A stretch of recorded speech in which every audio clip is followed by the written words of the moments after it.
Welcome to Late of the Rings, a podcast dedicated to Lord of the Rings, the card game. My name's John, and here's my co-host. He definitely does have a memory of this place. It's my good friend Emery. Hello, John. Hello, sir. Well, here we are, and here we are again. Now, the listener will probably be expecting me to say, here we are, we're back again at last. But no, here we are again because this is, count them, our third attempt at recording this podcast. It is. All good things come in threes. Do they? They don't, do they? I don't know why people say that. But that's taking the positive attitude towards this debacle and hoping that 3 is the magic number.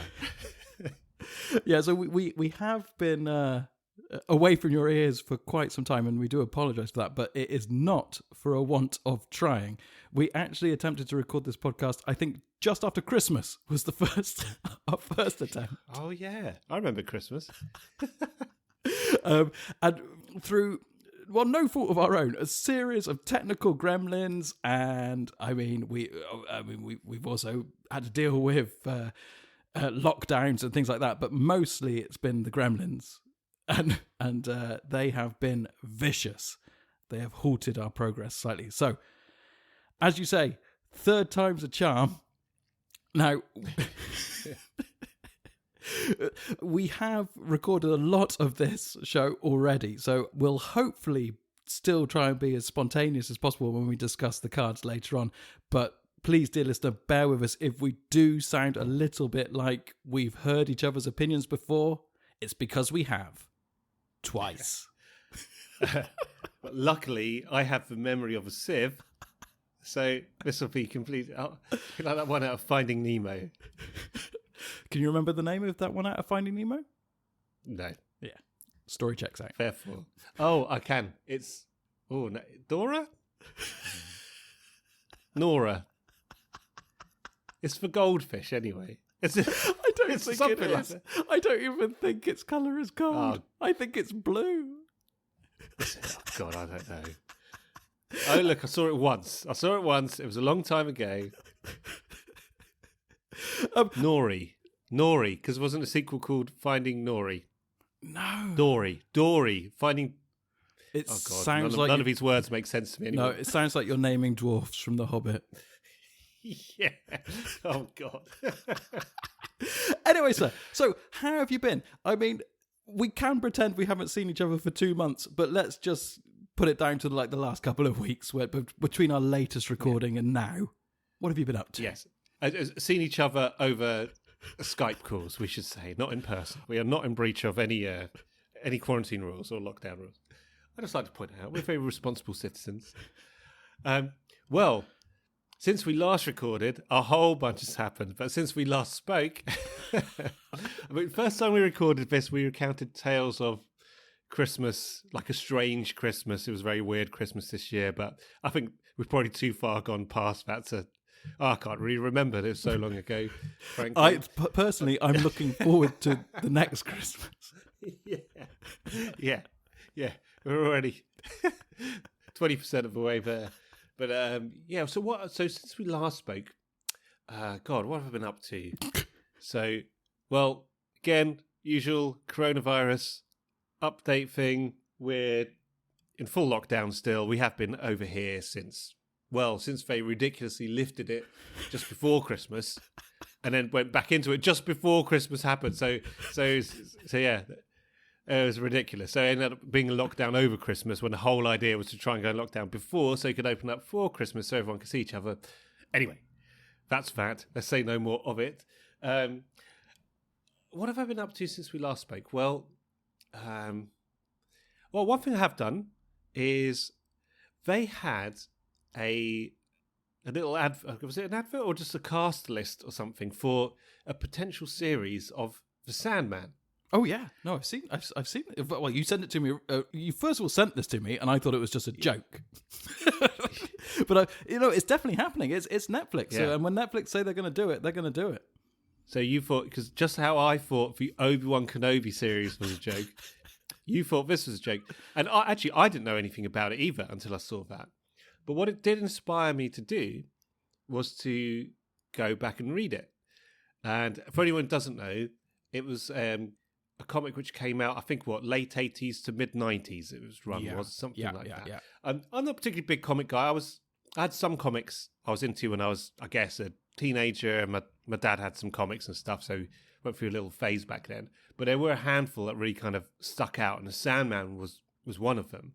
But we never had the full set when I was a kid. I think there's a few volumes. We had the first couple of volumes. So anyway, I thought, I'll give that another go. Sort of refresh the memory before it all gets ruined by potential before Netflix drags it into the gutter. Exactly. And I got pretty much hooked on it, and I read the whole thing in about a space of 2 weeks. Oh, well, yeah, it can do that. I mean, it's just a masterpiece of comic book storytelling. It's a stunning work. Yeah. Oh, it's incredible. Like, really, incredible piece. I just love the whole concept of it. I guess, if anyone doesn't know, the premise is basically the personification of certain prime forces, one of them being Dream, who is the Sandman, who's the main character of it, and some kind of things that happens to him which kind of make him go on a bit of a journey. And it's just, I know that sounds kind of crazy when you say it like that, but it's brilliant. And so I spent a lot of time reading that over the last couple of weeks, and yeah, it's been a real journey, I'd say. Oh, fantastic. No, I love it. I mean, I love the Sandman, and I have all the comics on my shelf, and actually hearing you talk about it now is just inspiring me to pick it up and read it through again. And like you say, maybe a little refresher before we see what Netflix do to it. Yeah. Oh, the reason I mention it is I know you're such a huge fan, John, much more so than I am. Or, I remember seeing the volumes of it on your shelf there in your bookcase. And so after having read it and then looking back upon that sort of cast list, you just think, and we've had this conversation before, it's no need to have it again. But again, this is so going to be one of those things where you have this amazing work in this particular form, which is a comic book, and you're just not going to better that. Yeah. There's no way it's possible, I think, to make something as impacting as it was in the comic book on the film. Yeah, I think. Yeah, I think you're probably right. I do try to not be too skeptical about these things, and I also try not to get too attached to it, because like you say, I do love Sandman, and if it was my younger self, I would be absolutely outraged, but I am trying to be a little bit more mellow about these things these days, and realize that actually, well, it doesn't really matter if it's good or bad. It would be nice if it was good, but we can but hope. I mean, they are doing some incredible TV shows these days, and a lot of these works are being treated with a lot of love and a lot of respect, so we can but hope. I don't know who's behind actually making it, because I mean, I know it won't be Neil Gaiman. He might get an executive producer credit and obviously a writing credit, but I don't think he'll be involved in the actual making of the show. I honestly have no idea. I literally just saw that cast. There was like a little picture, wasn't it? Just like the main kind of. Yeah, I thought you'd photoshopped it. Yes, my dream cast. Nice pun. Yeah.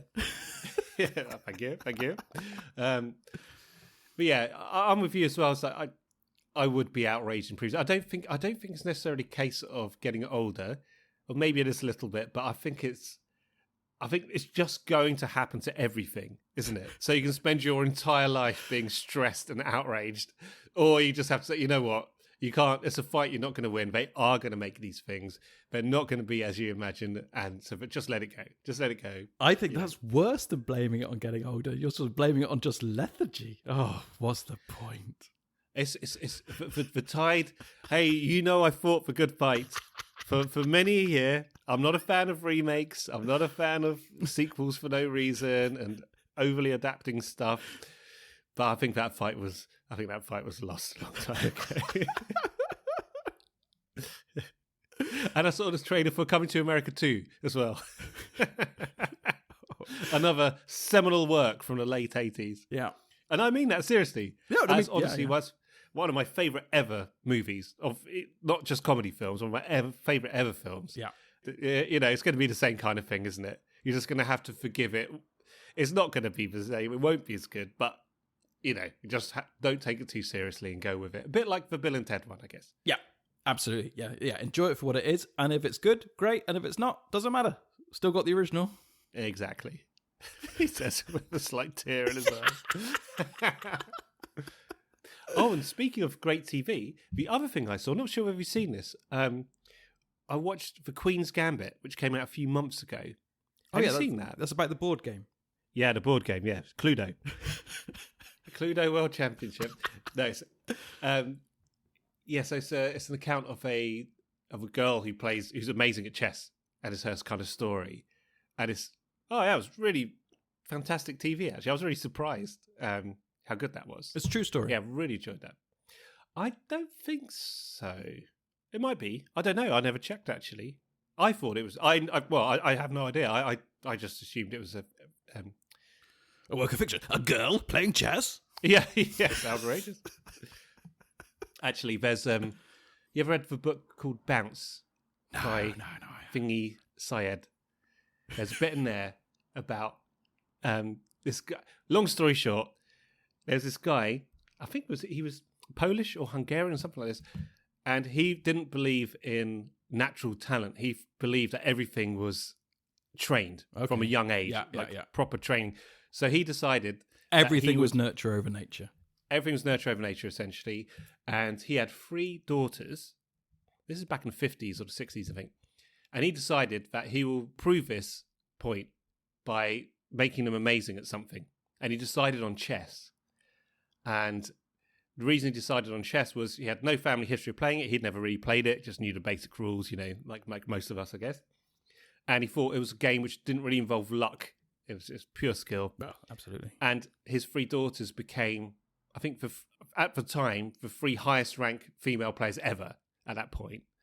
And I think one of the daughters was the only one to beat a male grandmaster at that time as well, which was like a real big deal. But anyway, I don't remember reading about this person who the Queen's Gambit is based on, and that story, I'm sure that would have cropped up. And that's why I kind of assumed it was maybe fiction, because it was based around the same time. And maybe that story was part inspiration. I have no idea. I'm just making this up. She would have got a mention in that story. Very confident. Well, I'm confident I read that book. One of the nicest chess. So you talk about the grandmasters there, and one of the. You're going to wonder where this is going. I'm a big fan of Darren Brown. Now I know. Can I just say something? Yes. Neil Gaiman, who wrote The Sandman, yes, and Darren Brown both went to my school. Ah, so they had good teachers at your school then. They were the good days. I came later. It was a steady downhill slide. And Darren Brown, I don't know how internationally known Darren Brown is, but I know our UK listeners will definitely know who he is. But he is he's a sensational sort of, nowadays he studies the psychology of human beings and how we can be manipulated into doing things that we wouldn't expect us to. I mean, he started out as pretty much, he started out as a close-up magician, actually. An illusionist, he called himself, didn't he? But really started out as a close-up magician in restaurants in Bristol, which is where I'm from. Yeah, so he went to university in Bristol, and not the same university I did, but we haven't got that many connections. Darren Brown is our connection. and then he started out doing close-up magic, I think, in restaurants there, and I think that's where he cut his teeth. And then he moved into, like, say, illusionist. Bad restaurant, then. Did he sue? Sorry. And then he sort of worked in hypnotism, and more than hypnotism, like the power of suggestion. And he's always been fascinated by this and about what we can basically tell our brains to do. And that's what he does now. He does a lot of things where he likes to study human nature and how far he can push the limits of someone when they're put under extreme stress. And I find it fascinating. But that aside, that's what he's doing now. But quite a few years ago, when he was doing more of his sort of more entertainment TV shows, he did a thing where he said that he could bring together 11, I believe it was 11, but let's say that for the sake of argument, 11 grandmasters in chess, and he would play them all. You know when people play chess with them all in a circle, and he goes from player to player. Yeah. Like Bart Simpson. Yeah, like Bart Simpson. Hey, look, Dad, that kid's playing 8 chess games at the same time. And then all in a row, all his opponents go, checkmate, checkmate, checkmate. Well, that didn't happen. So he takes it on, and then he says, I'll play them. Because I'm not, I can play chess, but I'm certainly nowhere near a grandmaster. But I reckon I can beat over 50% of the tables, and that's why it was an odd number of right. It was an odd number of players, so that it wouldn't be just a 50-50 split. So he could pick out for week one. But he did it, and he beat 6 of the 11 players. But That's incredible. He did reveal how he did it, and this is why I love this guy, because when he explains it, it's so simple. For 10 of them, he drugged 6 of them. For 10 of them, he would make a move on one player's board. Oh my God, he copied. And when they made the opposite move, he would make that move on the next player's board. Oh my God. So he basically had... That's ingenious. All the chess players playing each other. Yeah. That is genius. Isn't it? That is so ingenious. Oh my God. So all the players are playing each other apart from one, which he did beat. And of course, that's the magic show. Yeah, because I was going to say, because that would be a draw. At some point, he has to still win one, doesn't he? God, that's great. And that's the bit which makes you go, well, one, Ooh. That's very clever to get them playing each other, and I wish I would think of that. And 2, he still managed to beat one. Yeah, how'd you do that bit? And that's the genius. I believe the player he beat was an old school chum of his, Emre. Hey, I was pretty good at chess when I was a kid, but I stopped playing when I was like 10. Should have carried on. That's quite inspiring. I think there is something about chess, isn't there? It's because there's no dice or there's no random element to it. No, it's pure skill. It's pure brain power. Game. Yeah, amazing. That's incredible. I've seen a few of his. One of his specials. I'll have to dig that one out, I think. Oh, goodness knows. I mean, he's made a lot of TV. Yeah, that's it. His father was somebody called Bobby Brown. He was called Bobby Brown, and he used to teach swimming in his speedos. And he's a lovely guy. He had a bit of a belly on him, quite a large belly, and with his 70s speedos, it did make him look like he was naked. And he used to smoke cigars, so there's always this smell of chlorine and cigars. This weird cocktail. I wasn't good at swimming. I don't think the conditions were right. Anyway, flashback. Did I say that out loud? Yes, I did. Okay. Oh, that's fantastic. So, John, what have you been up to?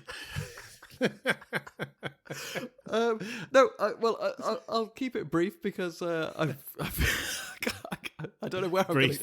going. I don't know how I can follow that. Keep it briefs.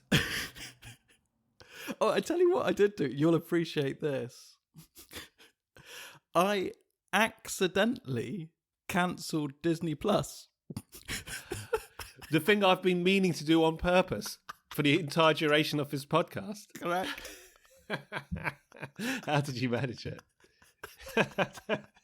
I can't imagine it's easy. They make it easy for you to accidentally do it. Are you sure? Yes. Are you really sure? Yes. So, out of not really out of necessity, much more out of boredom, I've decided to change bank accounts. You know, lockdown will make you take up weird hobbies. So I've been transferring all my direct debits and all my payments out for all these various things into the new bank account, and everything's going swimmingly. So, I mean, mostly all you have to do is log in to whatever service it is, change your bank number. It's that simple. I went into Disney Plus, went, all right, do that. It crashed just as I was doing it. How convenient for Disney. Well, no, how very no, inconvenient for Disney. Yeah. Because so I sabotage. So I contacted them, and I said, well, I'm just trying to change bank account, and they went, well, your account is closing at the end of February, so you could just reapply with your new bank account. And I went, oh, we'll see about that. Yeah. So now, as the time ticks away, I'm desperately trying to watch all the Marvel films. And see, now that there's a time limit on it, I'm watching everything they've got to offer. Right. I'm rewatching all the Clone Wars episodes, which I'm a big fan of those. So I've almost completed watching all the Clone Wars again. And then when it gets to the end of February and my account just runs out, I think I'm just gonna sit on it and I'm gonna gloat. You're gonna let it glide away. You've missed a perfect opportunity for a Disney pun there, where you could have said you're just gonna let it go. You know what? I think my subconscious refused to let that into my mind. Do you know what I was actually thinking of? And I couldn't quite make the connection in words. Was Mary Poppins flying off with her umbrella at the end? It'd be like, I was trying to think of how can you you be Mary Poppins? There were too many bridges to cross to get there. So, what is your bank number? No, I'm no Darren Brown, am I? No. I tried. Yeah, so I don't know if I mean, look, it sounds like we're very anti-Disney on this because you're trying to cancel and I've accidentally cancelled. I'm absolutely not, and I'm actually enjoying watching the Marvel films, and I'm actually enjoying rewatching Clone Wars. But I do think I might not resubscribe until something comes along that I want to watch. It would probably be another Star Wars series, to be honest. But yeah, are there any in the pipeline? Not that I've read. Oh god, that was mental. Was that over Christmas when they just announced that they're doing 14 series? Yeah. Whatever it is. Jeez. I don't know how we're going to keep up with all of that. It's too much. Yeah. Oh well.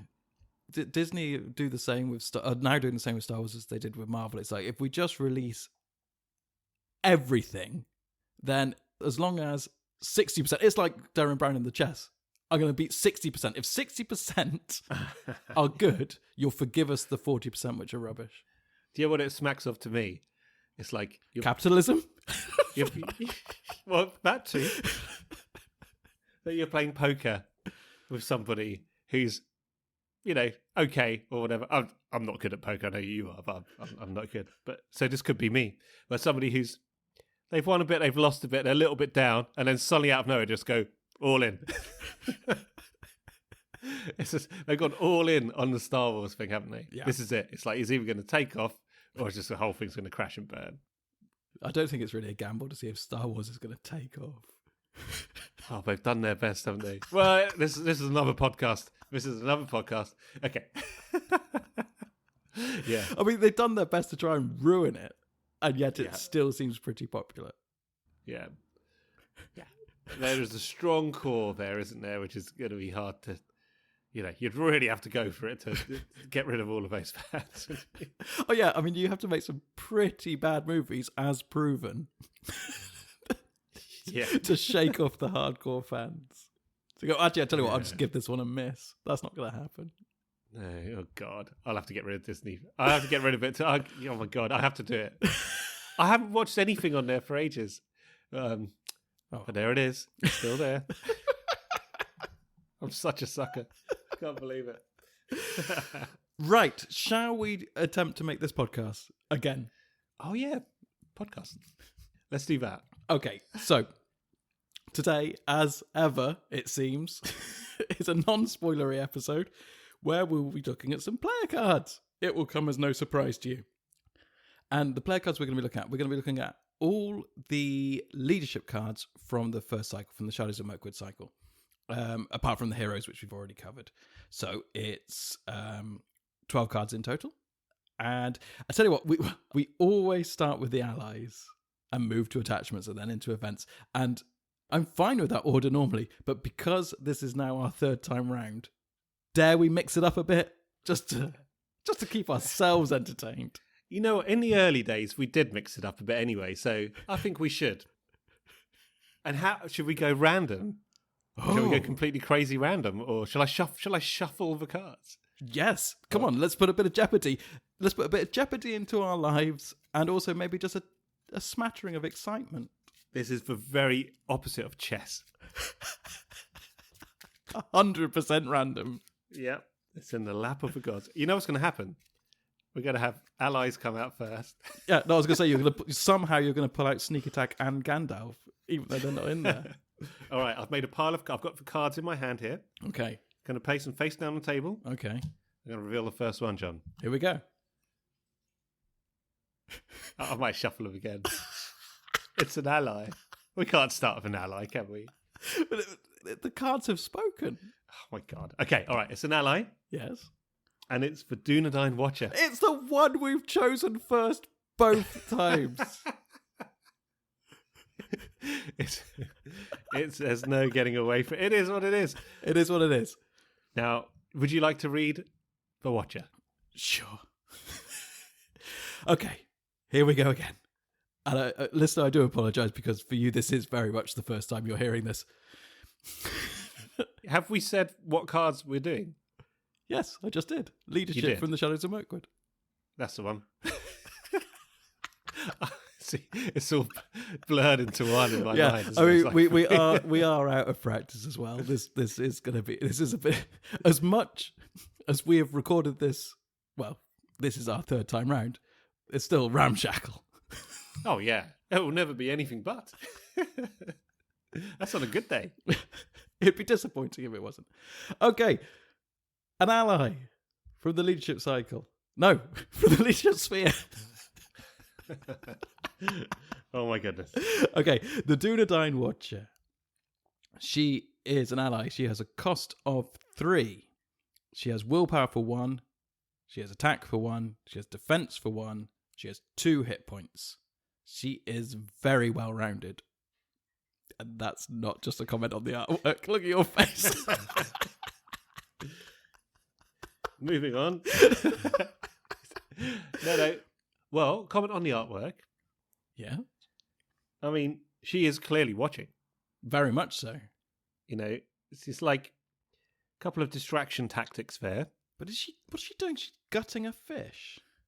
I think she's playing with a knife, isn't she? What is that under her hand? It's just silence. I'm not entirely sure. You know, I just assumed that was like a knife or something. But now, looking at it closer, I'm not entirely sure. It looks like she's stabbing. Well, I don't know. She's watching 2 things at once. She is. That's how amazing at watching she is. She can kill a bug on the table with a knife like that. That is not a bug. While watching. Or whatever. I don't know what it is. Do you know what I would say? I would not mess with the Dúnedain Watcher. Oh, no. Oh, no. But should we... She's cold. Should we mention what she does? She is Dúnedain, and she has a response. It says, discard Dúnedain Watcher from play to cancel the shadow effects of a card just triggered. Okay. Now, this is pretty tasty. I mean, okay, cost of 3, not particularly cheap, but you get yourself an ally that can do a bit of everything. Yep. And will certainly survive. You know, a real all-rounder, as I mentioned, joking aside. And also has the ability to cancel shadow effects. Now, outside of Spirit, we have no other shadow cancellation. So this really is a great way to bring that into your deck if you're not playing Spirit. Yeah, sure, you have to discard her, but in a pinch, that can really save your bacon. Yeah, totally. Yep, I agree. And the good thing is it's not exhaust and discard, so she could already have quested or already have defended. You know, so you don't waste her entire round. No. If you do trigger that ability. And obviously that's for, you know, you've got some really nasty shadow, which is going to do something terrible to you, and that's why you discard. But yeah, really decent ally, I think. And this is interesting, actually. It says to cancel a shadow effect... cancel the shadow effects of a card just triggered. So if you that doesn't necessarily have to be during the combat phase. So if you have an enemy who attacks outside of the combat phase, you can still discard Dúnedain Watcher to cancel that shadow effect. Now, I'm not so sure that the spirit card is, remind me. Test of Will? No, Test of Will is when revealed. Oh, that's Hasty Stroke. No. Hasty. I think it's Hasty Stroke. Hang on. Hasty Stroke. Oh, yeah, Hasty Stroke. Don't Google Hasty Stroke. You get some strange results. God. No, but you have Hasty Stroke with you there? I might do, actually. Hold on. Because if that's during the combat phase, like if that's a combat action, then Dúnedain Watcher is... I've got it here. It says, yes, the Hasty Stroke says it's a response. Cancel a shadow effect just triggered during combat. Yep. Ah, but that's only in a combat phase. No, but actually it doesn't say... Well, it doesn't say combat phase. No, just during combat. Oh, blimey. That's a tricky one. I don't think so. I think if you're in combat, doesn't matter. It doesn't say anywhere it's in combat phase or anything like that. Yes, it's during combat. Yeah, if you're defending an attack which happens because a when revealed effect is forcing an attack from the staging area, for instance, from an enemy. During staging, you reveal an enemy and it has when revealed, this enemy performs an immediate attack, for instance. That's still combat, isn't it? You still declare a defender. Yeah. I would think so. That's how I would treat it. And, dear listener, I would not think about it anymore. Because I'm known never to make mistakes in this game. We mustn't dwell on it either, because now we've gone on to discussing spirit cards, which I think we did quite a few episodes ago. Well, especially from the core set. Yeah.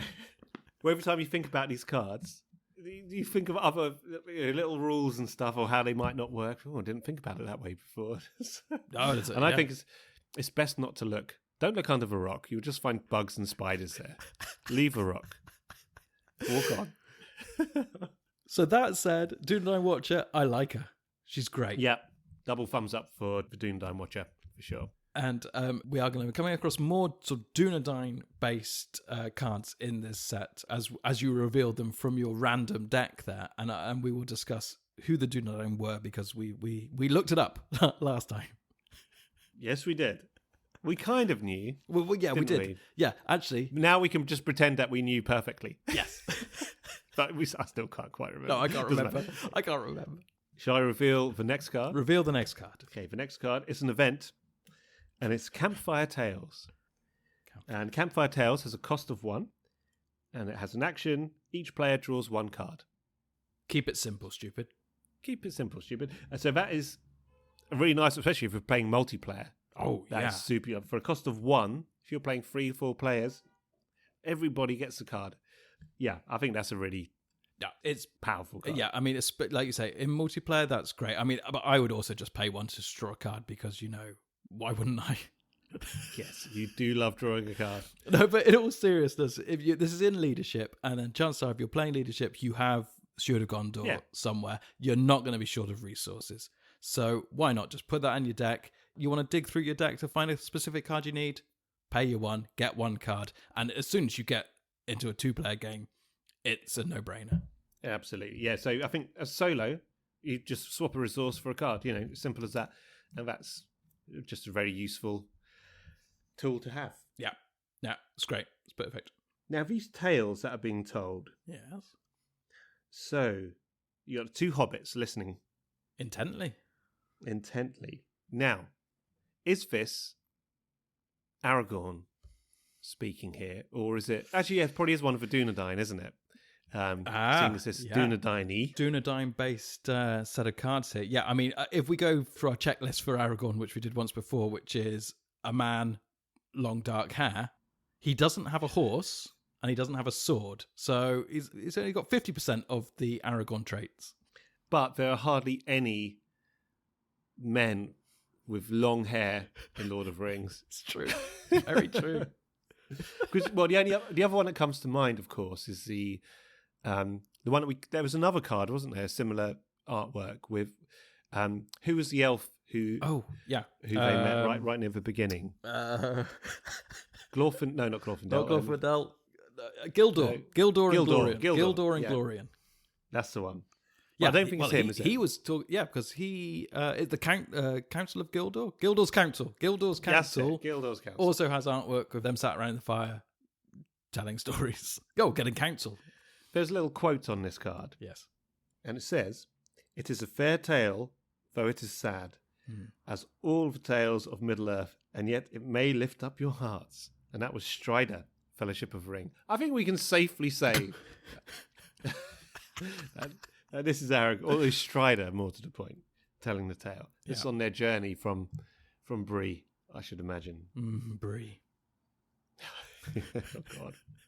I do feel quite hungry. Okay. But yes, good card. Good card. Good utility. Okay, shall I flip over the next one? Do it. We have another event. Oh. And it is Rear Guard. Would you like to read this one? Or Sure. So Rear Guard is another event, as you say. It's a cost of 1 again. And it has a quest action. So this time definitely can only happen in the quest phase. And it says, discard a leadership ally to give each hero committed to this quest +1 willpower until the end of the phase. Well, I like it, but you know what I'm going to say. Well, not because I've said it before, because I can't remember if I said it before, but I'm going to say this has got Snowborn Scout written all over it, hasn't it? Yeah, it's a bit like, I didn't notice this the last 2 times we did it, but it's basically Faramir's ability, except you don't exhaust him, you discard it. But yeah, absolutely, someone like Snowborn Scout, perfect. He's come in. Yeah. Well, we found uses for the Snowborn Scout in previous episodes. Love that guy. Bit of a legend. He's the linchpin of all our decks. Yeah, this is yet another one. You know, he's not going to do anything else, but he can give you a massive boost for a quest. Yeah. As he trots off into the sunset. Yeah, it's not quite the same as Faramir, by the way, because this one gives +1 willpower to each hero committed to the quest. Oh, you're right. Apologies. Yeah, sorry, I didn't read that. You've got to not read the words again, haven't you? Yeah. Yes, I must start getting better at that. This is exactly the kind of mistake, because my mind will think, "Oh, it's +1 for everybody." Then off I go. Yeah, and then I'll never look at it again. I completed that very easy, actually. Yeah. Yeah. With your 3 Steward of Gondors. Yeah. And my collecting resources each phase. That was a good one. So Rear Guard. So yeah, very useful. Now, I'm pretty sure one thing I do remember is that we were both fans of the artwork on this one as well. Oh, yeah. Look at that.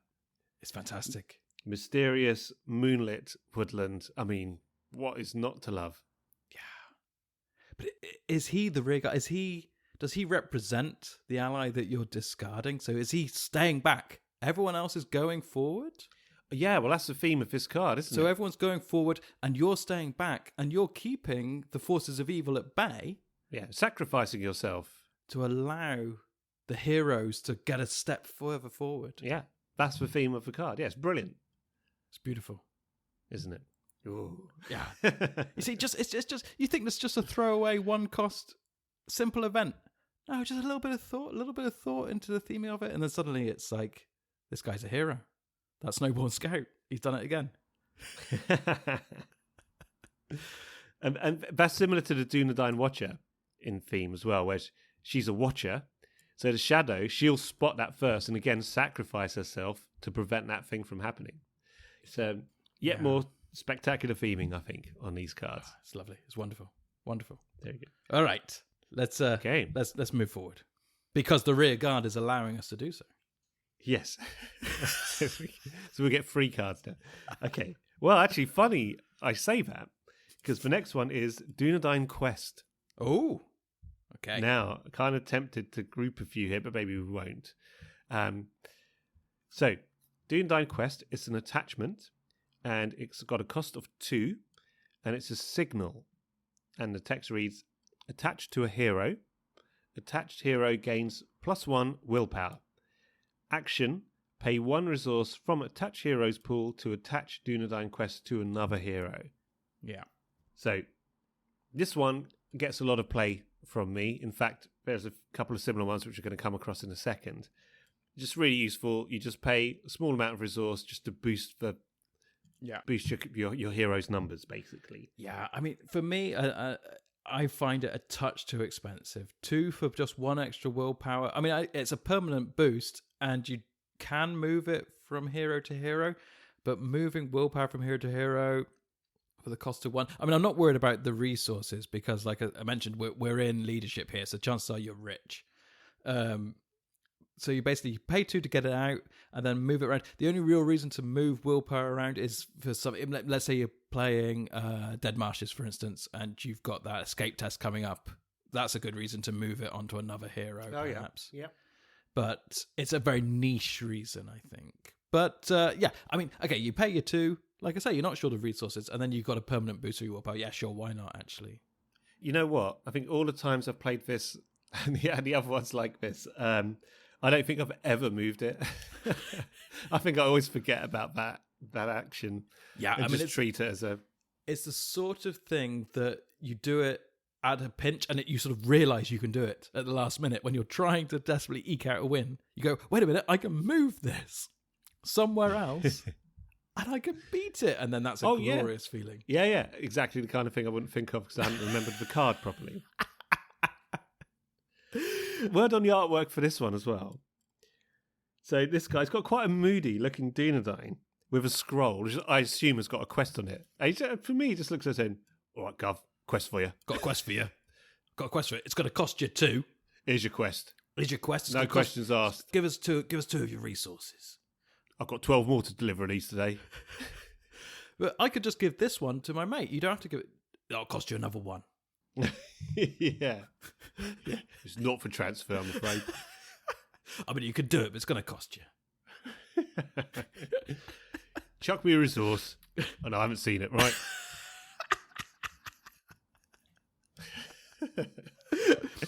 He has got the look about him as sort of a sort of jobbing actor that might turn up in The Bill or other late 80s. Basically, he always plays the same British kind of police character. Dramas. Yeah, in The Bill, he's the postman. Morning, love. Got a quest for you. More bills. And that's why it's called The Bill. Exactly. Sorry. Okay. You were a step ahead of me. I thought I was being so witty. But no, I wasn't. I was just confirming your own joke. Okay. Shall we have the next card? Let's do it. There's not much more to say. I mean, it's good. It's good. It's a touch pricey, but it's good. From a touch pricey to something which will be very pleasing to you, sir. We have an event with a cost of naught. Oh, cost of naught. And it is parting gifts. Oh, wow. Okay, parting gifts, an event. So you heard me getting excited because I know what's coming. So this parting gifts is an event, cost of naught, and it has an action. It says, move any number of resource tokens from one leadership hero's resource pool to any other hero's resource pool.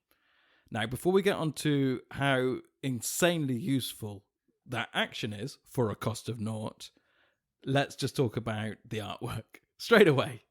Well, this is like one of those pictures in a puzzle book where you got to spot a whole bunch of it. So much going on. There's much more of a meets the eye when you first look at this. You think it's kind of a throwaway bit of artwork, but no. There's a lot of gifts, and are these gifts? It looks like it's from a Hobbit hole by the looks of it. You see the round window there. So are these perhaps Bilbo's gifts that he's giving because he's parting, or are these people leaving and these are your gifts for leaving? Please leave. Here's a gift. I think this is somebody leave because like all the cupboard's empty. Exactly. And it's definitely these gifts have not been wrapped by orcs or it's elf or hobbit, isn't it? And it's not an elf would just do one colour for all of them. That's hobbits. This has got Hobbit written all over it. It's got Hobbit written all over it. If it's a Hobbit hole, yeah, somebody's left and they've left gifts for people and very neat notes Very neat the notes. different They do classes? kind of look like post-it notes, and I'm not sure there were post-it notes in the original Lord of the Rings. I will have to go back and look it up. Maybe it's in the appendices. Yes. I'll try. No, couldn't think of it. Go. Post-it notes are fascinating, by the way. Post-it notes. They came about from a publisher. I mean, maybe this is all just hearsay, but I'm taking it as gospel.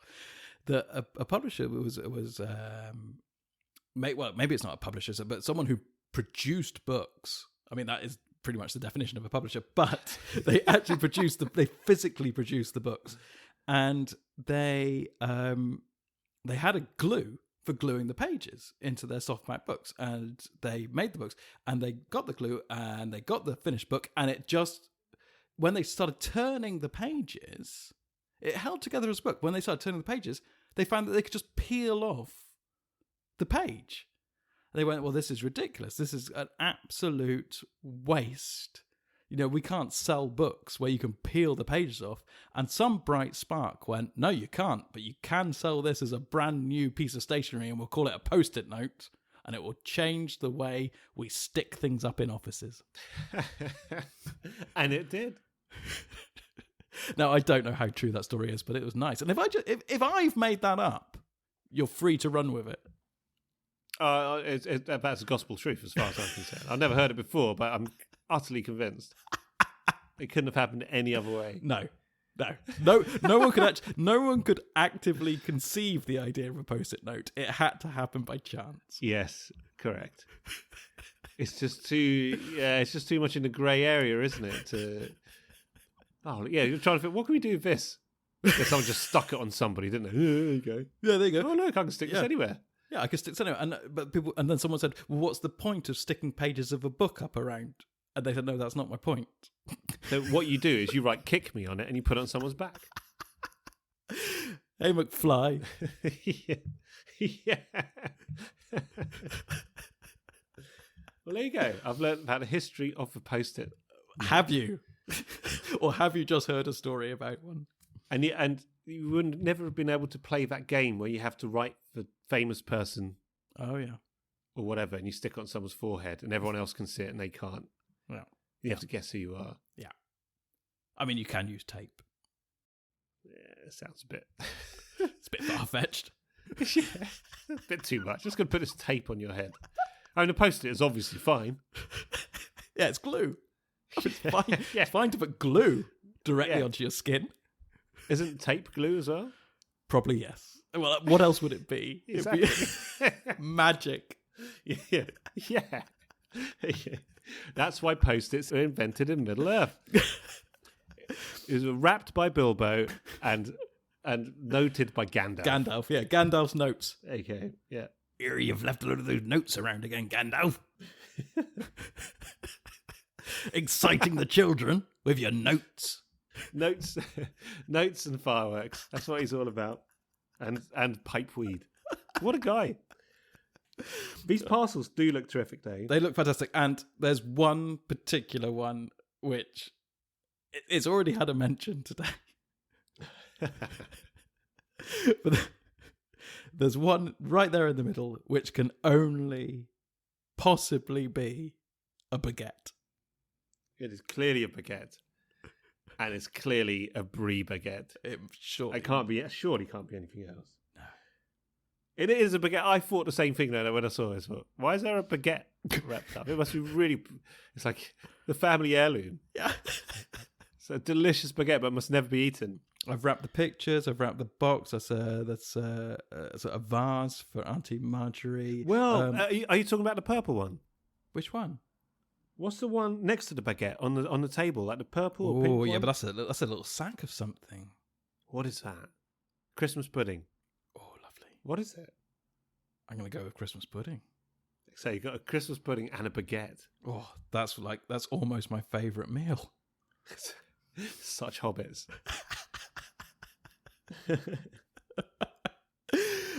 Okay, so this card. Shall I just read it out again, just in case people have forgotten from 15 minutes ago? Action. Move any number of resource tokens from a leadership hero's resource pool to any other hero's resource pool. Now, this is terrific. Again, for a cost of naught.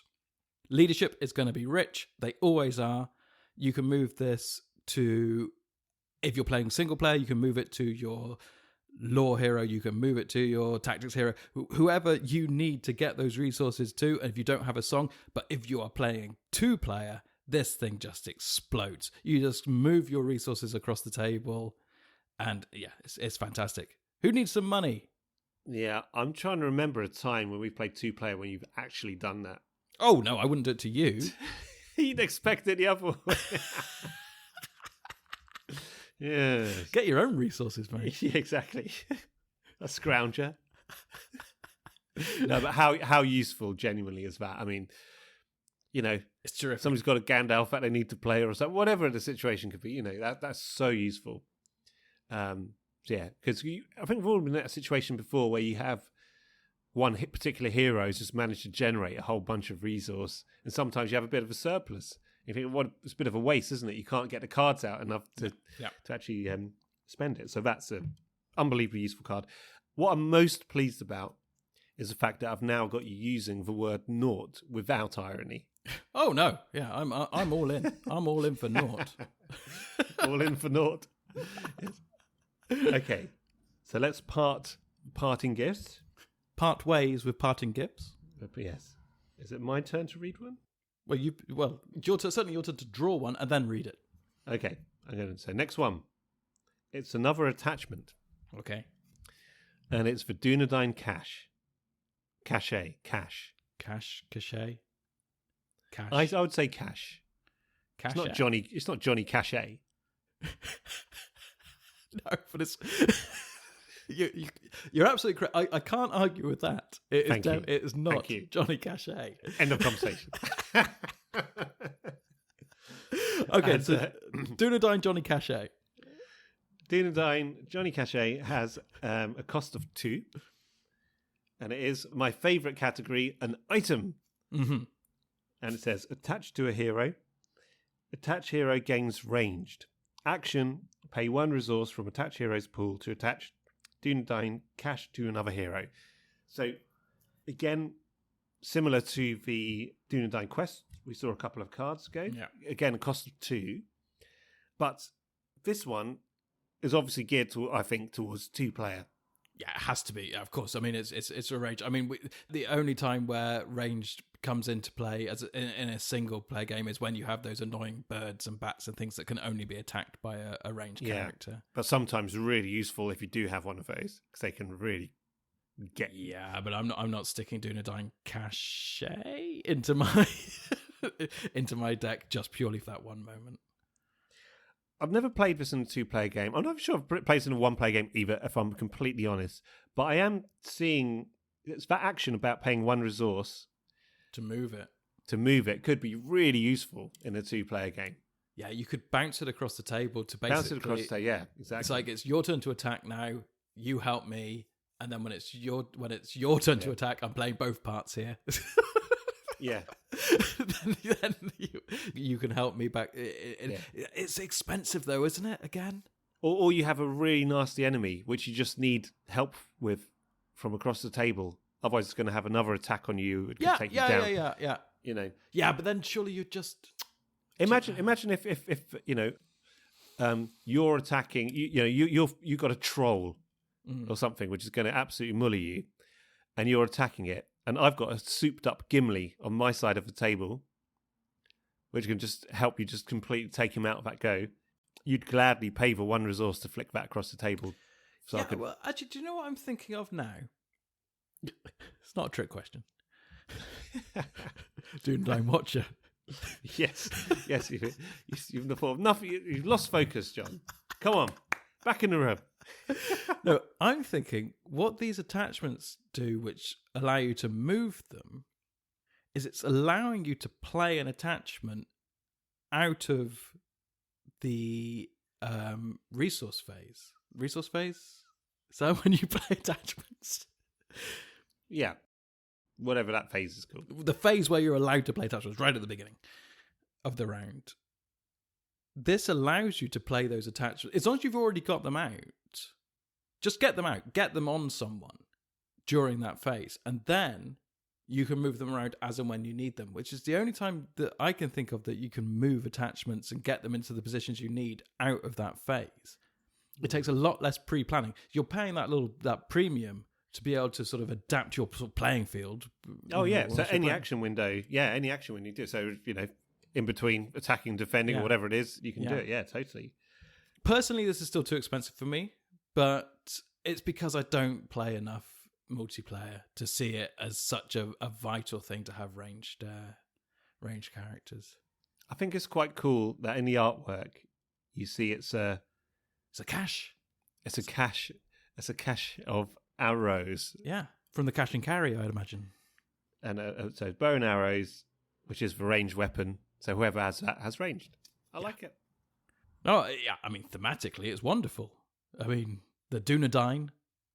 They've come down. So the Dúnedain, okay, let's quickly mention it because the Dúnedain, they are the race of men and ladies, but the race of men, as in not elves and dwarfs, that descended from Numenor. That they are descendants of Numenor, exactly as Isildur was, and then Isildur's father, who got killed in the battle against Sauron.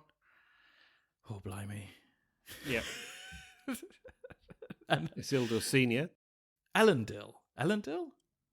That was the shards. Was that the shards of Elendil? Wasn't that their sword? Elendil, yeah. So if it's shards of shards of Narsil, isn't it? Oh, shards of Narsil, yeah. Shards of Narsil, but Elendil is the king who is a descendant of Numenor, who gets killed by Sauron, and then Isildur. All the words are in there. Yeah, and the words are very similar.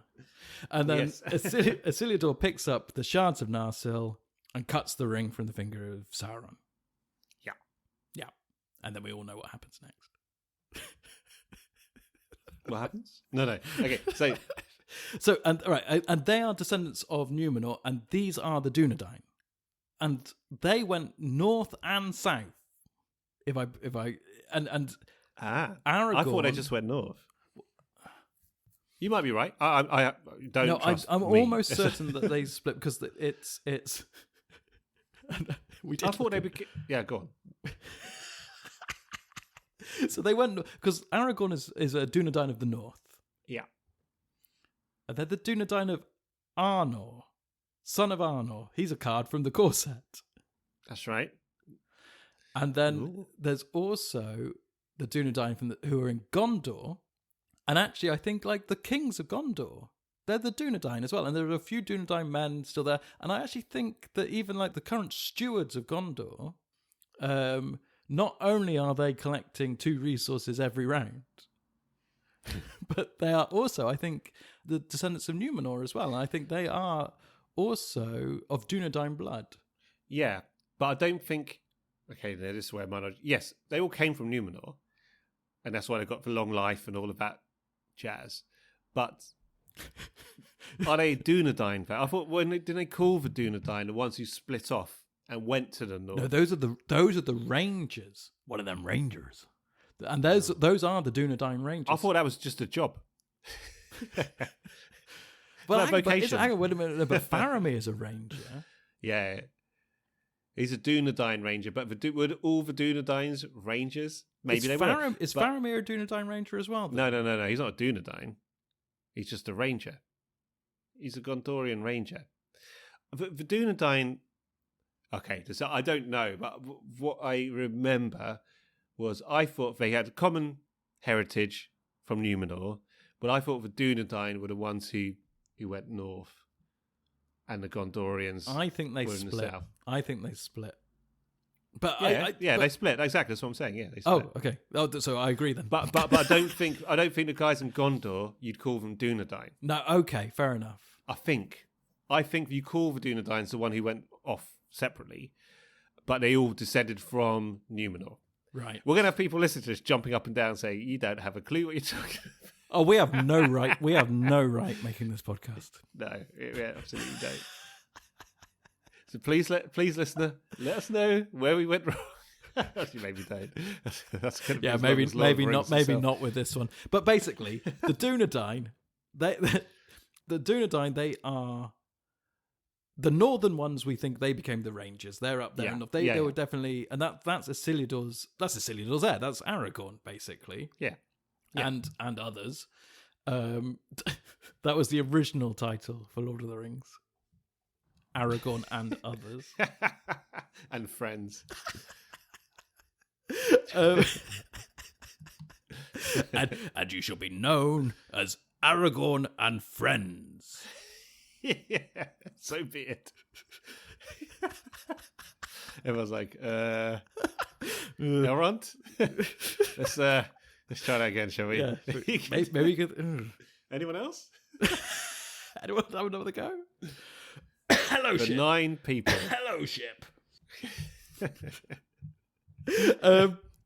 Okay, so all these Dúnedain cards, these represent the Dúnedain helping us out, but they're watching us. You know, they're checking. Like you say, they're not necessarily getting directly involved. They're watching. They're helping. They're sorting out the shadows. And then we got they're leaving a bow and arrow. You know, this will help you. Yeah. And because they know the land. Yes. They know where to keep it, where to hide it. And the quest is just some guy. It's just some guy going, here, I got a quest for you. Yeah, lad. Here you go. He's a grumpy man, but he makes a steady dollar. But he never ranges. He's one of them.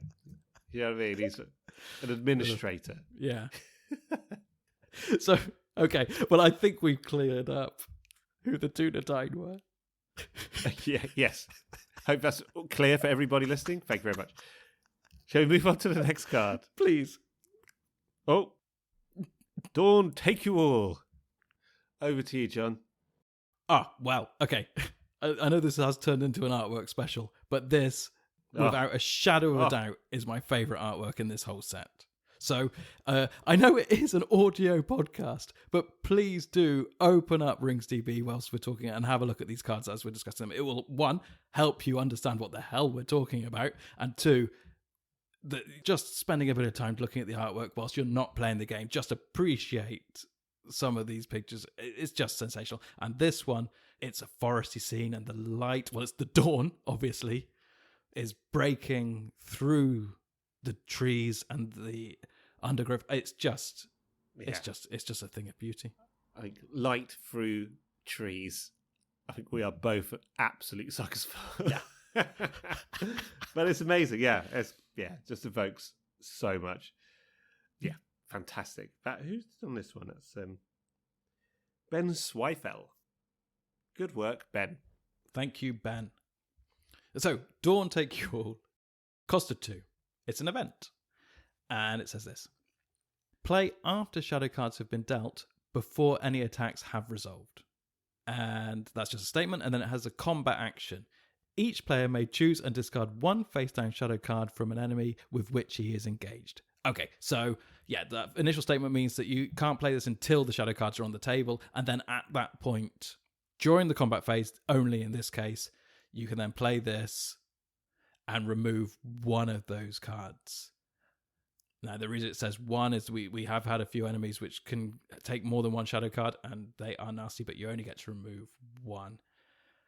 Boy, oh boy, for such beautiful artwork, this is not going anywhere near my deck. At a cost of 2, it's far too expensive and far too random. I'd rather find some way to cancel the shadow rather than just randomly removing 1. But how would you cancel it? I would use the Dúnedain Watcher. And if the Dúnedain Watcher isn't around, that costs 3. That is true. That's true. No, but I tell you what, I would say, and just reading it through again, in multiplayers, this is golden. Yeah, each player, yeah. Each player may choose and discard 1 face-down shadow card from an enemy with which he is engaged. See, I think this card is, again, one of those ones where you're on the brink or an enemy can really get you if he's got bad shadow to add to his attack. It's just a way to play it safe, isn't it? It is expensive, so you have to really plan it properly if you want to use it. Yeah, but you don't know what that shadow is. You don't know if it's bad. Yeah, you could end up... So, okay, I know why you hate this. Because you could be in a situation where you end up having wasted your money. Well, Yeah, but I wouldn't even look at it. I'd throw it away. I wouldn't even look at it. I wouldn't want to know. It's gone. No shadow. Dawn, take you card. And I think I'd be fine with this.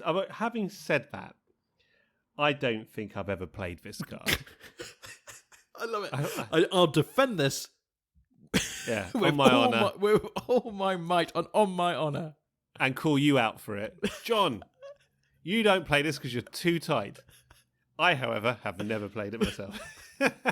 Complete hypocrite.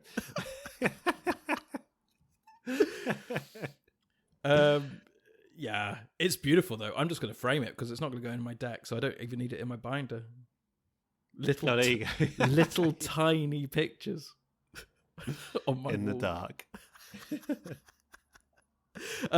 Yeah, no, it's too expensive, except for in a multiplayer game. It's that simple. Yeah, I think you're probably right. It is interesting when you go through these cards. It's really, when we do this and talk about them, that the multiplayer benefits come out of it. When I just look through them myself, I hardly ever think about, in that context. So yeah, just discussing it like this does open the game up from a multiplayer point of view. Yeah, for sure. And actually, a lot of these cards in this set, you can really see the benefit of playing multiplayer, and especially these attachments that we're dotting around to. Where you can move it to another hero. The ability to move that attachment to your partners, or partner or 3 or 4 player games, where you can really just move these cards around the table, is really interesting. And again, with the parting gifts, like moving those resources to any other player. You know what? Just looking through these cards again, I think they're all geared to multiplayer. Just to recap quickly, Dúnedain Watcher, cancel the shadow effects of card just triggered. Doesn't matter which player, any shadow card. Yeah. Yeah. Then you got Campfire Tales. Each player draws a card. Every player. So again, multiplayer. Yeah. You got Rear Guard, and this is why it's different to Faramir's actually. Give each hero committed to this quest +1 until the end of phase. So it's not this players. It's all heroes. So if you have 4 players and you've got 12 heroes questing, just getting rid of the Snowborn Scout gives you +12 on that quest. Anyone listening in the future, in the past, we used to be allowed to have more than 2 people in your house at the same time. Yes. Yeah. Go and read it in the history books. We're not making it up. My goodness. No, but in all seriousness, yeah, absolutely. If you were playing a 4-player game, which doesn't happen that often, I have done it once, and I have played a few 3-player games in my time, this card just becomes incredible for the cost of 1. Yeah, absolutely. And then you got the Dúnedain Quest, which you can pay a resource to move to any other hero, not just your player's heroes. And the same goes for Dúnedain Cash as well. Yeah. Parting Gifts, you can move resources to any other hero, any other player. Yeah.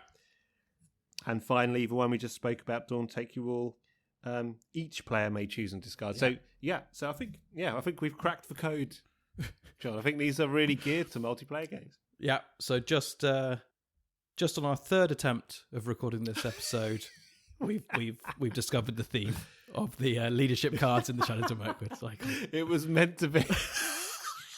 All things happen for a reason.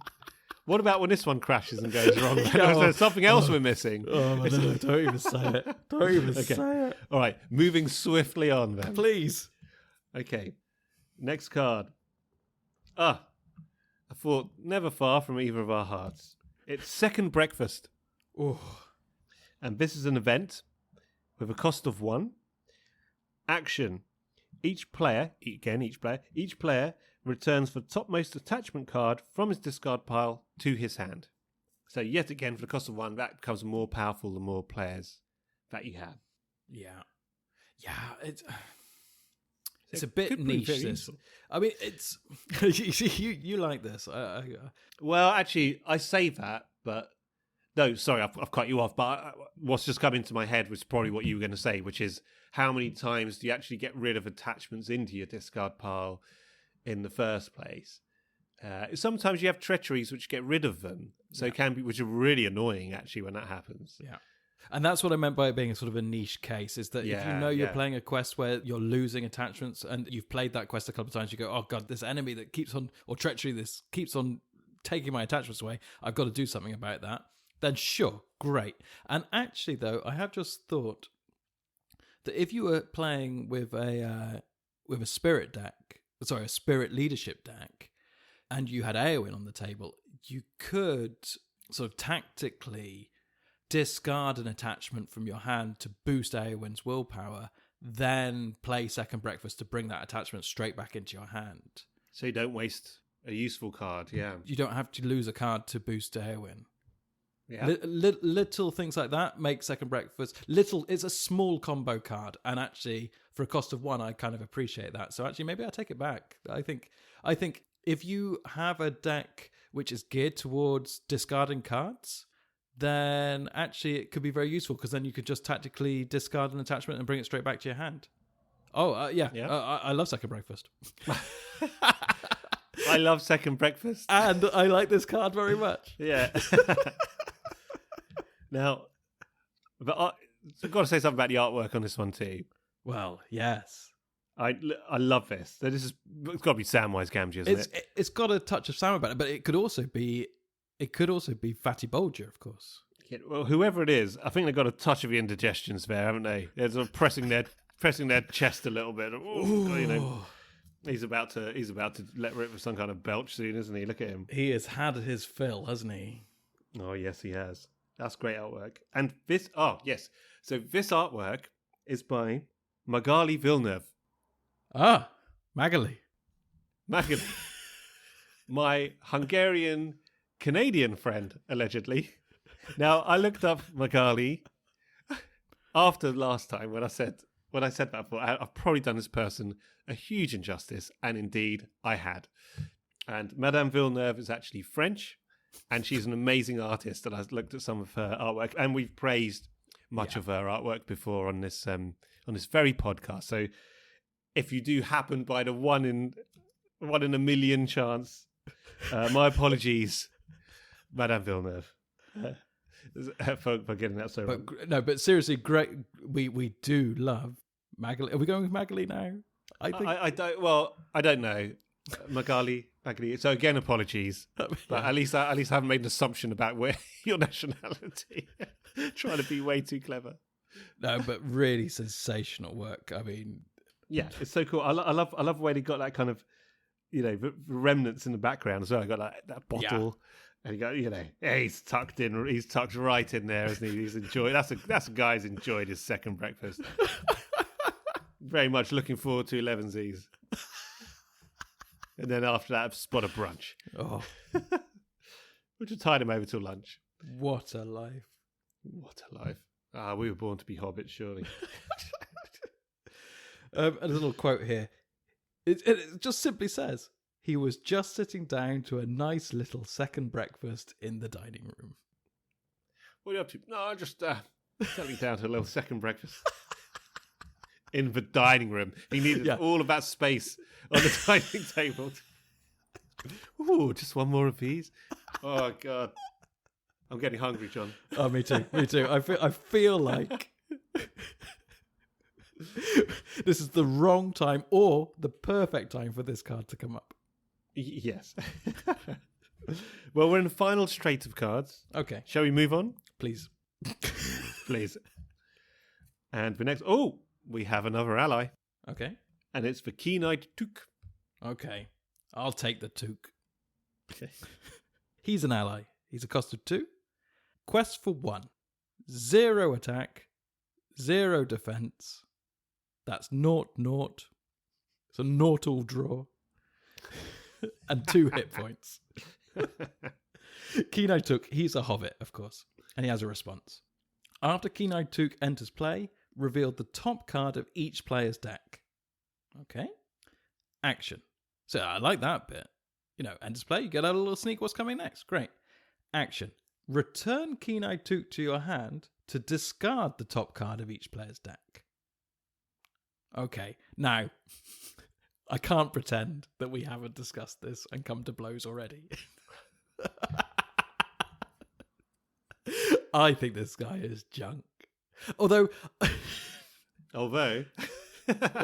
I do like the fact that I could mess with you in 2-player.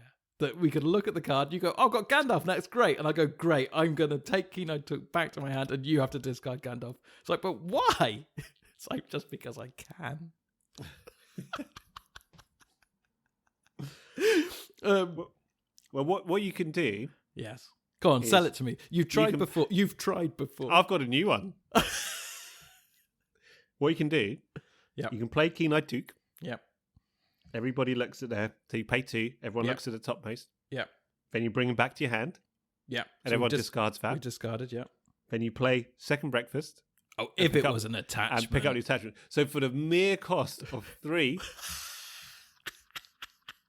For the mere cost of 3, you get the attachment, which was going to come next anyway, into your hand, Fisco. Yeah, and you don't have an ally on the table. For the mere cost of 3. But you don't have... Yeah, I mean, obviously you're joking because it's ridiculous. But why? But you don't have the ally on the table still. So you don't even have the Took on the table.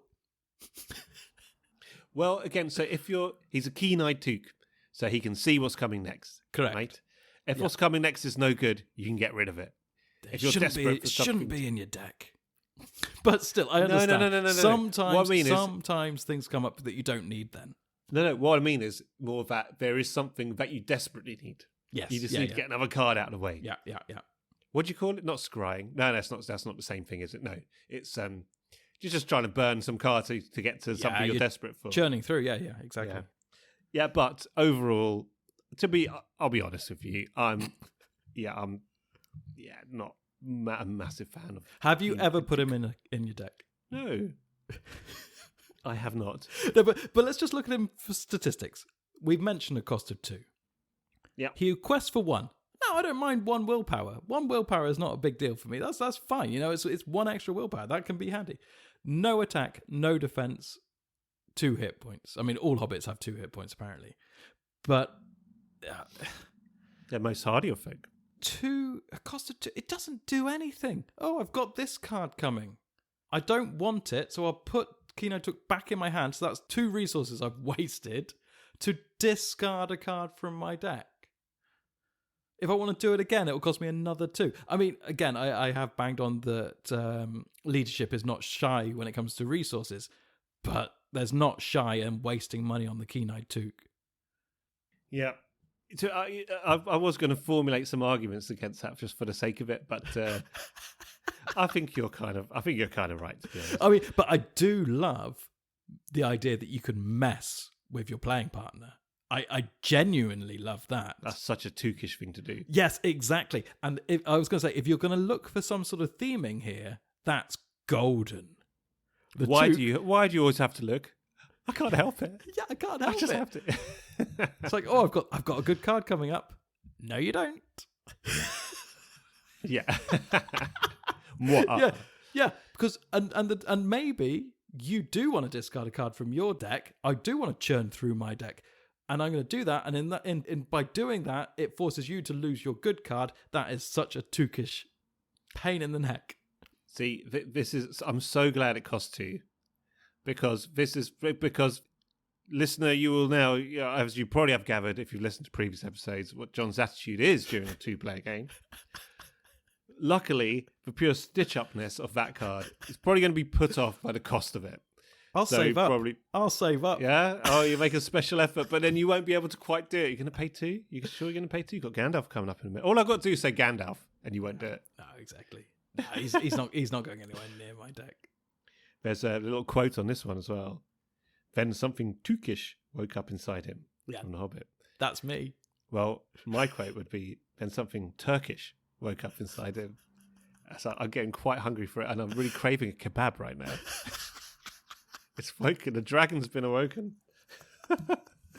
Just 6 more months and the kebab houses will be open again? Yes, correct. Okay. Fool of a Took, off he goes. Yeah. Last couple, we've had 3 left. So next card is an attachment. This will be a quick one. It's the Dúnedain Mark. This one only costs 1. I've never met this guy, Dúnedain Mark. Friends with Dúnedain Johnny, I think. Yeah, and Barry. Dúnedain Baz. No, it's Dúnedain Johnny, Cash, and Dúnedain Mark. Oh, yes. Dúnedain Johnny. Who's Dúnedain Quest? What would be his name? Is there a Johnny Quest? There should be. Yeah. They got two Johnnies. If there isn't, we're making a 1980s retro cartoon based very roughly on Lord of the Rings. So it'll look like Ralph Bakshi. Johnny Quest. And it'll be called Johnny Quest, Adventures of the Dúnedain. No, you'd have to spell it slightly differently, wouldn't you? Then you didn't. For Dúnedain. And then you can bring in the food aspect Second as well. breakfast. Yeah. Baguettes. His Achilles heel is he's Johnny Quest. The only thing that puts him off his quest is if there's food on offer and he can't resist. So he's like a mixture between a Dúnedain and a Hobbit. Yes. A Dobbit. Well, why are we saying this on a public podcast? This is gold. Okay, so hang on. I've completely sent you off on a tangent. So okay. It's an attachment. So hang on, wait 1 second. We got All right, okay. Johnny Quest, Johnny Cash, and this is Johnny Mark. No, I'm getting all very confused. No, right. That's the guitarist out of space. It's Dúnedain Mark. He has a cost of no, not him. It's an attachment. The cost of 1. It's a signal attached to a hero. Attach hero gains +1 attack. Okay. With an action, again, pay 1 resource from attach hero's pool to attach Dúnedain Mark to another hero. So again, very similar theme to the others. You can see how this set is kind of building up there. Yeah. Does what it says right on the tin. So yeah, but this one costs 1. Dúnedain Quest, Dúnedain Cash, both cost 2. This is much more reasonable. Pay 1, get 1 more attack. Boom. Love it. You're laughing at me, but this, it's seriously, it is another. It does cost pay your 1 1, more. you get your attack, and you can move it over. I mean, you always say don't discount 1 when it's like 1 attack, 1 questing point. Yeah, also, absolutely. Same with resources. Yeah, it's true. This is a reasonably priced Mark.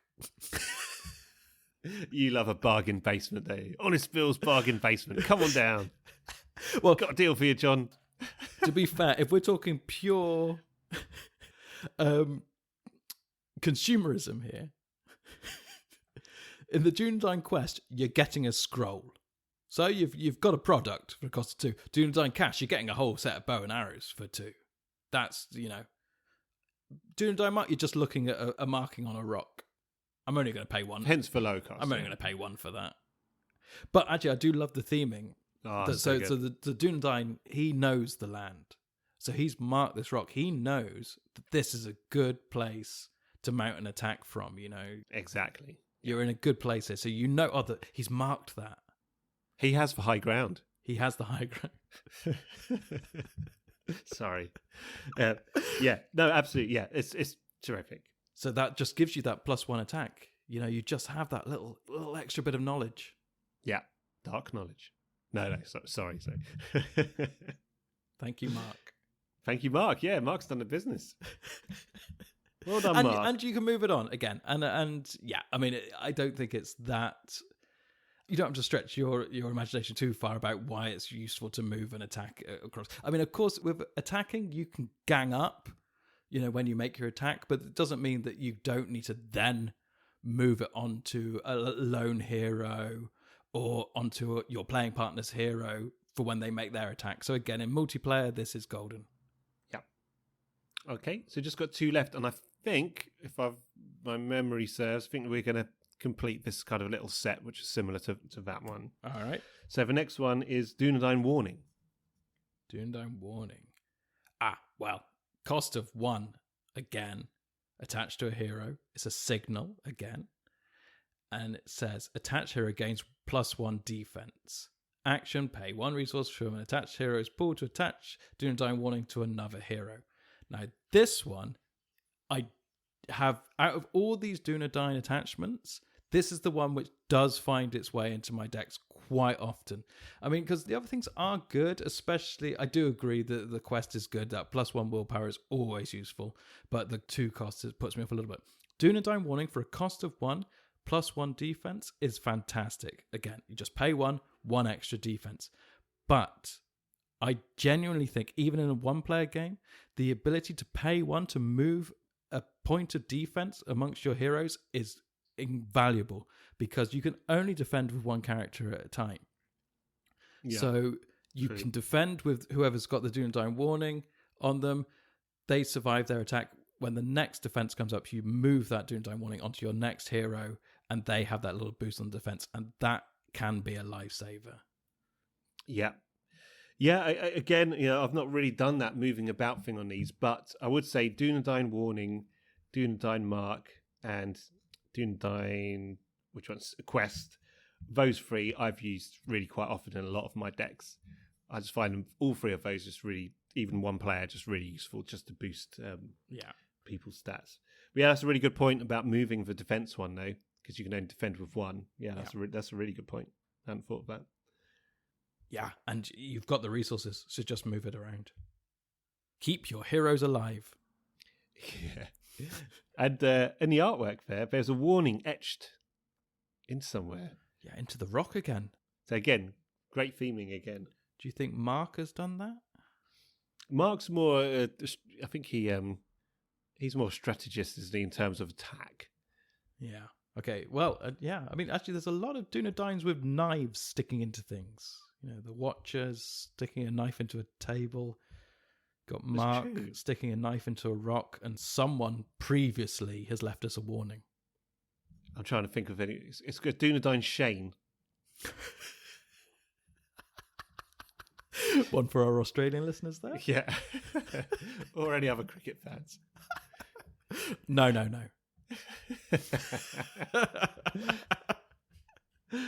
Okay. Then the final card in the set, again, similar theme, is Dúnedain Signal. Again, it's an attachment. It's cost of 1, and it's a signal, surprisingly. Attached to a hero, attached hero gains Sentinel. So this is obviously the inverse of the cash. Action, pay 1 resource from attached hero's pool to attach Dúnedain Signal to another hero.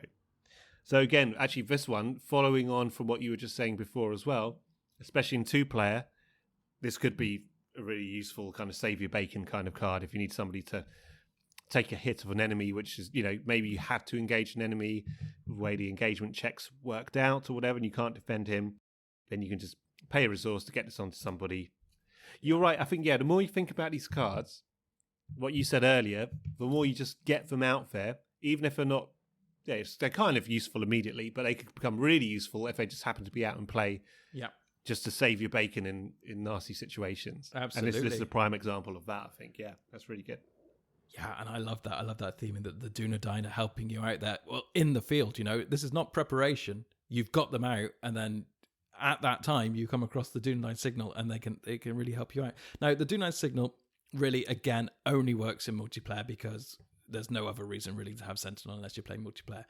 But what I would say is that you can get a couple of these cards on a single hero. So let's say you had the Dúnedain Signal and the Dúnedain Warning on the same hero. You've got a Sentinel hero then with +1 defense. So you've then got a really powerful hero that can defend across the table, and then pick both cards up for the cost of 2 and move them onto the next player. And then that player can defend for you if necessary. Yeah, absolutely. Yep. Super useful. The way I've used these cards before generally has been not to round out characters. It's been to make some of the things they're good at even more powerful. Yeah, so exactly. So Supersize them. Yeah, so like an Eowyn with a couple of Dúnedain quests on her, it's just absolutely ridiculous, Yeah. Things like that. But yeah, just doing this now, it's just like I said earlier, just opened up so many possibilities. We'll have to have a 2-player at some point, John. We haven't done that in. We haven't done that for a little while. We have just people going, what, 2-player in a pandemic? But we through a series of tripods and pulleys. Yeah. It looks like Doc's house in Back to the Future. We have managed to play a few 2-player games by mounting our phones above our tables and. One basically, we obviously we play the same quest. It's a 2-player game, but then one of us controls the encounter deck, and then the other player has the encounter cards at hand, so then just sort of removes them from their deck as the one player controls the encounter deck. And actually, it works pretty effectively. Yeah, it does actually, doesn't it? Yeah, you got to set it up. It takes a little bit of time to get it set up, and it does take some discipline to do when you're playing, but it does kind of work, doesn't it? Yeah, I mean, in these circumstances, it's the best we can get. Yeah, it's the best doing it. Actually, I've been surprised about how fun it is. I mean, it does take a little bit of commitment, and of course, it does take a bit longer than it would do if you were just sat across the table. And what we find, if anyone wants to do that, I think what we found useful is, so like you say, one person will control it and the other person will copy what's going on. So discard the same cards and all of that kind of stuff. But what's also useful is to have the other players' heroes out, especially, and if you can do allies as well, even better, but that just gets way too much. Yeah. If you have the heroes out, that does help to just so you can you just see what's going on a bit better. Yeah, it does help if you can sort of see, okay, well, this enemy is now gone and that's engaged with you across the airwaves, so I could just move that enemy over to that hero. Okay, I understand that's where that enemy is now. Yeah, but it does work. It does work. So if you are hankering after a 2-player game and you have you have some mini tripods and some telephones at hand, then give it a go. There's probably people who've done this way easier than we have. So actually, all you do is this. We're just setting up contraptions, balancing things, like 4-way Zoom calls or whatever. Feedback on the sound because they've got 2 speakers and 2 microphones in each room. And oh my God. Yeah. It's all good fun, though, isn't it? I mean, it's a hobby. It's a living. Oh dear. Okay. Well, that's it with the cards. We've got through all of the Mirkwood leadership cards. At the third time of asking. Yes. I tell you what, some of those were a surprise. Were they to you as well? I'd never seen them before. No, but oh great. I mean, it's still recording. I'm so happy. I mean, yes. Fingers crossed. I tell you what, we will move on to... Don't count your chickens. No. We're going to move on to our regular parts of the show now, but we will not linger because, by Jove, I would like to get this episode released. Don't worry about it. Relax. Okay, so we will... unless you have anything more to say about the leadership cards from the Shadows of Mirkwood? I don't believe so. No, that's great. Well, actually, that's all the player cards now from the first cycle. We've done them all. Fantastic. So we've got one more episode left of this cycle, the last quest. Yeah. And then there's a whole brand new cycle to get into.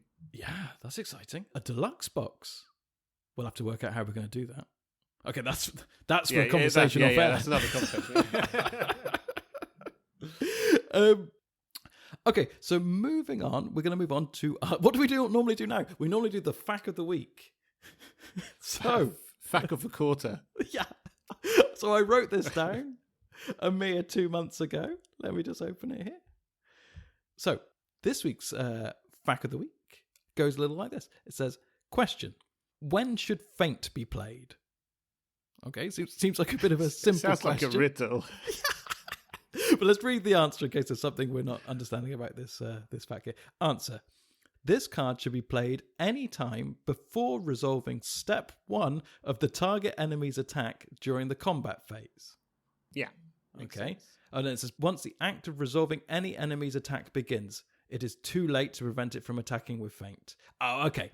Yeah, okay. So actually, you need to basically, you can't see what the enemy's attacking for with its shadow cards and then decide to play Feint. Exactly. Yeah, okay, that's why it's been asked. Okay, yeah, but to me that's very obvious, but maybe not to everyone. Okay, so basically if you're going to feint an enemy's attack, it's right at the beginning of the combat phase, basically. Yeah. Yeah. When you choose your enemy that's targeting you, you can feint it. Exactly, yeah. Oh, that's good. That's one I've been playing correctly all the time. Makes a change. Had to happen sooner or later. Episode 15. Okay, I don't think there's any more that needs to be said about that. Okay, so now moving swiftly on to our Share the Love section. Now, I did actually have an online resource set up for this at Christmas time, and we'll get to that on the next episode. What I want to do for this episode is it's basically sharing the love back to RingsDB, which, of course, you say, well, that's the very first one that you did. But we had a request on, I think it was on the Board Game Geek forum, that it would be nice if we could put our decks that we use to beat the quests onto RingsDB. So I have done that, and by the look on M's face, he has not. I mean, he's only had 2 months in which to do it. Maybe even 3 months. In December. Just as soon as you said that, do you know what I felt? That horrible feeling that I haven't felt since I was a teenager, which is, I haven't done my homework. That's the worst feeling in the world. So, I mean, these decks, that we're not saying that these decks are the be-all and end-all by any stretch of the imagination. These are just literally the decks that we use and then discuss when we talk about just going through the quest. So when we beat the quest, or not, but we have beaten everyone so far, we will post that deck that we use and then discuss in the subsequent programs. Now, the easiest way to find these decks on RingsDB is to hit up ringsdb.com, and then if you go to deck lists, and then there's a search option. If you hit search, it brings up a lot of categories that you can search by. And then if you just search in author name, Late of the Rings, all separate words, that will bring up the decks that we've published. I say we. I'll get on it. I'll see if I can get some. Look, I've probably got a couple of days or something until this gets edited. Let's see if I can get one out before this goes to air. I'm not making any promises. But they are all there, and if you want to see the decks that we've used, that's where they are. So it's very self-centered, share the love. But actually, it was requested on the forum, like I said, and yeah, I think it's a nice idea. So feel free to take a look and let us know what you think. Cool. My decks, you'll see, are very concise, very focused. M's decks I've yet to see in the flesh, but I'm presuming they take up quite a lot of room. Oh, God. What, shall I keep the sideboards in there too? Yeah, massive. No sideboards. You okay. Have to refine. I'll trim them. Okay, all right. No, it should actually just be the deck you use to beat the quest. I think that's fair. Okay. Leave it with me. Okay, well, forgive me for wanting to wrap this up sooner rather than later. But it's been a really brief podcast. Just rush through it again. But unless you have anything else to add, I think it's time we wrap this up. Cool. I was being brief. Okay, I'll take that as a no. You have nothing else to add. I mean, so next episode, which we promise will not be in 2 months' time, as in it will be less than that, will be the final quest, as you mentioned, which is Return to Mirkwood. Return to Mirkwood, yes. Oh, okay. I'm looking forward to it. Looking forward to playing again. I played it last week. Oh, look at you. But I'll leave that to you. I should have been spending that time putting my decks on RingsDB. Okay, well, I will endeavour to play it soon, and then, as you've already played it, we'll hopefully record again very soon. All right, well, with that, all it leaves me to say then is thanks again for listening. Thank you for sticking with us after our long gap away, and take care out there. And until next time, goodbye. Goodbye.